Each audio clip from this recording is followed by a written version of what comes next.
Oh, wow.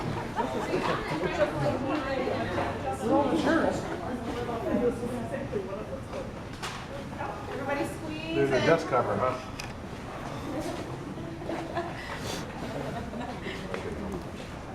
No, you're absolutely right.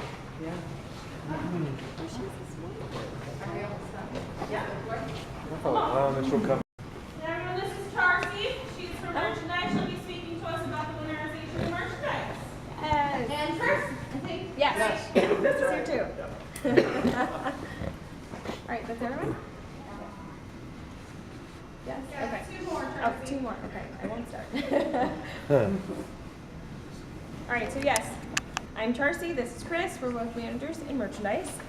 So first off, we wanted to thank you guys for coming today.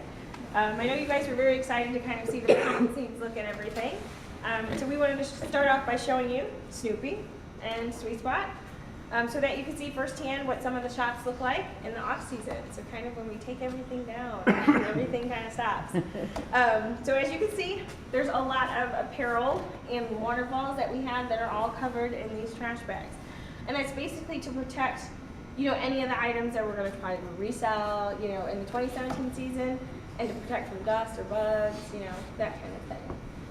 So most of the racks that are all empty were probably things that might have been Halloween stuff or anything like that we were taking down to make space for all the new product coming in. So a lot of work goes into kind of the winterizing of each location and packing up all of our retail locations at the close of the season. So we have a small group of seasonal associates that we have, and so they stay after the park closes, and they stay all the way 2 weeks into November. None of our stores are winterized exactly the same, so as you will see firsthand, basically from Snoopy to Sweet Spot. But in addition, not all of our stores are heated during the off season, so as you can imagine, that also changes the way or where we put product, in the winter months. So with that being said, I'm going to turn it over to Chris, and then he's going to give you some of the detail aspects of Snoopy as well. All right, so to follow up with what Charcy said, Snoopy Boutique is actually one of our locations that is heated throughout the off season. So we actually we bring in some merchandise from some of our other shops that aren't heated and stored here for the winter months. You'll see some of that in the box, as far as on the shelf, right in front of the Snoopy Doghouse there, some boxes marked Pagoda and Speed Zone. What those items are usually like water globes, pens, paper, stuff that will either freeze or damage in the cold weather. Also, one of the first things that we do when we close up the location is we transfer all of our Halloween merchandise or product back to the warehouse to make room for new product for the following season. We also transfer any perishable goods, pop, candy, stuff like that back to the warehouse where they'll review the expiration dates on that.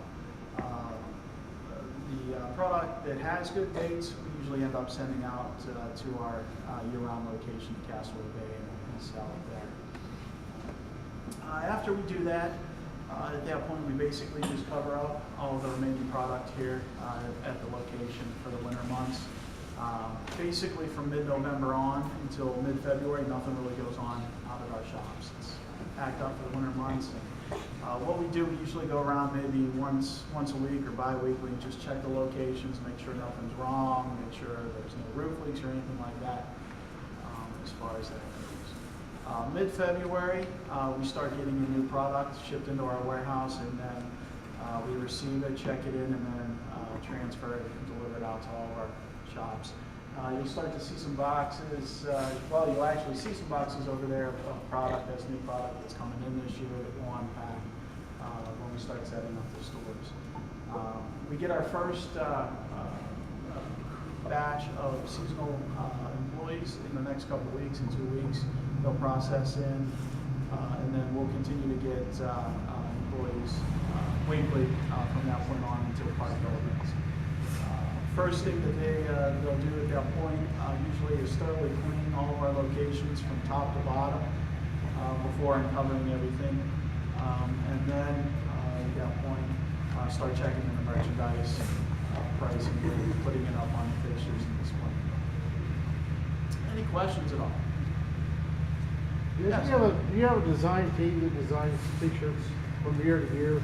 I mean, you come out with new designs for t-shirts every year. It's like, do you have like a design team that decides what the t-shirt's gonna look like? Right. Well, as far as with our buyers, you know, we obviously get our shirts through multiple vendors, and we'll work with those vendors as far as with the artwork. A lot of times, they'll, you know, we'll kind of give them direction with what we want, let their artists put something together, and then, you know, back and forth before finally it's agreed upon. Any other questions? All right. Okay. So if we don't have any more questions, we can head over to Sweet Spot. Okay. I can talk a little bit there. All right. Please, sir. Yeah.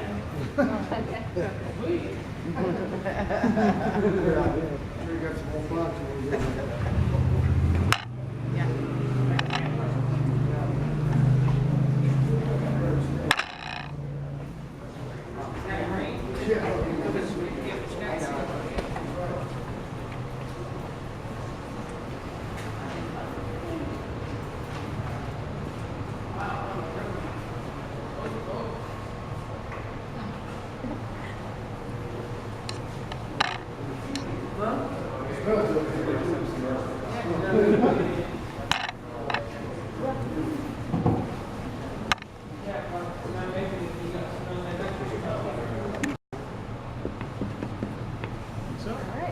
All right, so it looks like everyone's in, so I'll go ahead and get started.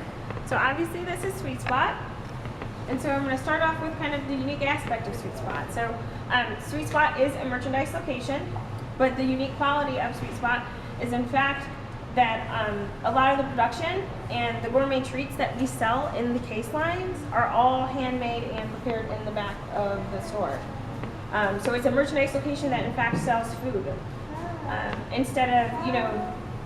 Instead of products that actually come from the vendor already prepared and ready to go from, you know, warehouse to shelf to then sell immediately. Sweet Spot doesn't actually have that process. Sweet Spot also has the largest selection of bulk candy in the park. So as you can see, here in the center is typically where we would store all of the saltwater taffy with the Sweet Spot label. And then as you can kind of look at the outer walls, we do still have the canisters that are filled with the bulk candy, just to give you a reference of, you know, what candy we will sell. Obviously, we bring in new candy every season, and those are just display pieces.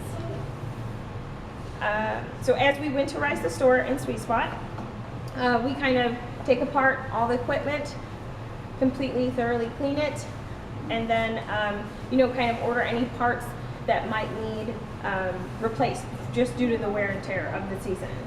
So, and then all of the packaged candy that we have in Sweet Spot then goes back to the warehouse as well. That's something similar to Snoopy Boutique. And the purpose for taking all the food out of the location is to keep this location completely sanitary. So as we start to go into our operating season, we will begin to, you know, kind of rebuild all the equipment that we had that was all taken apart. And then in April, we will start ordering all of the mixes and all the ingredients that are used in Sweet Spots to prepare each treat that we serve and sell. And then we try to just make sure that the case lines are as full as they possibly could be before opening day. Are there any questions? No? No Okay. questions, Mom. Yeah, so I mean, so just to basically sum it up, the only difference between Snoopy and Sweet Spot is just the food production process that happens. How long does it take you to make like a batch of fudge? Batch of fudge. I would say probably an hour or so. An hour or so, yeah. Because you have to make it, but then you have to let it sit and settle. So yeah. Yeah, go ahead. Why was the decision made to make a merchandise place that sells food and not just foods? And not have food have this location. I'm assuming that's because the location that was here before was a retail location. And so this was already our space. And then, you know, once they probably came up with the new idea to then, you know, have us sell the food, it was just a simple switch. But yeah. Nothing else. Okay. How much sugar do they keep on hand? Oh, yeah, like huge pounds, yeah, like really large bags of it. Really large bags of it. Do you really call sugar food? That's right, true, exactly. Yeah, more of an ingredient, if you will, but yeah. But there's so much of, ingredients like that where they come in really large quantities like that. Anything else? I don't have anything else. I mean, I'm trying to think of other things that I can talk about. I mean, we try to run sales in every retail store as we go to the end of the season, so that way we don't have a lot of leftover product, because any product that we have here obviously is disposed of. I mean, we can salvage some of the stuff that's movie and sell it at Castaway, as Chris said. But we really try to slow production down and kind of use the ingredients we have instead of trying to order new. You ever donate to homeless shelters or anything? We don't, in fact, donate. I'm not sure why, but that's probably a decision, probably corporate made. But yeah, we just dispose of it all. Surprisingly, there's not as much as you would think. During Halloween weekends, we start slowing production down, so we're not at full speed.